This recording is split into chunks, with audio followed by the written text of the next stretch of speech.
Israeli soldiers collected debris on Sunday at the site where an Air Force F-16 fighter crashed a day earlier. While the investigation continues, the army told Al Jazeera it had confirmed the plane was struck by a Syrian anti-aircraft missile, the first Israeli fighter shot down since 1982. At the border, Israeli media reported anti-missile batteries had been increased after extensive Israeli counterstrikes the day before inside Syrian territory. Yesterday we landed hard blows on the forces of Iran and Syria. We made unequivocally clear to everyone that our modus operandi has not changed one jot. We will continue to hit back for every attempt to harm us, for any blow inflicted on us. This has been our policy and this will remain our policy. The incident began with the downing of what Israel says was an Iranian drone launched from Syria that had crossed into Israeli airspace.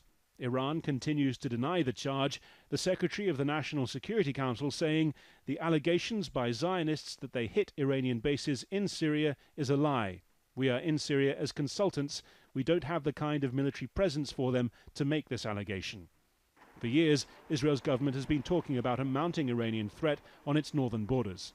I don't think we felt we were not vulnerable, but we certainly didn't expect it to happen this quickly. So that's why I'm saying it's a wake-up call for the future. The Army knows how to respond in a way that won't create an escalation. The only way it will create an escalation is if the other side wants an escalation.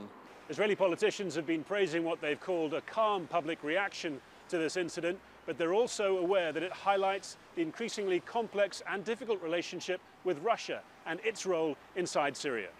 Israel struck targets close to where Russian forces are based on Saturday, prompting a statement from Russia's foreign ministry calling it absolutely unacceptable to endanger the lives of Russian soldiers inside Syria.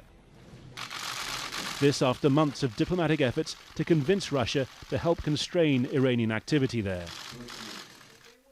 For one former senior Israeli military intelligence officer, the loss of the plane and the extent of the retaliation don't represent a new phase in the conflict, rather a reminder of its stakes. In the longer run, not that long, the Iranian presence in Syria should come to an end. And we expect Russia and the United States to make sure that this is going to be the end result. Israel says its military response is now complete, but this weekend has put the dangers of a larger-scale cross-border conflict into sharp focus. Harry Fawcett, Al Jazeera, West Jerusalem.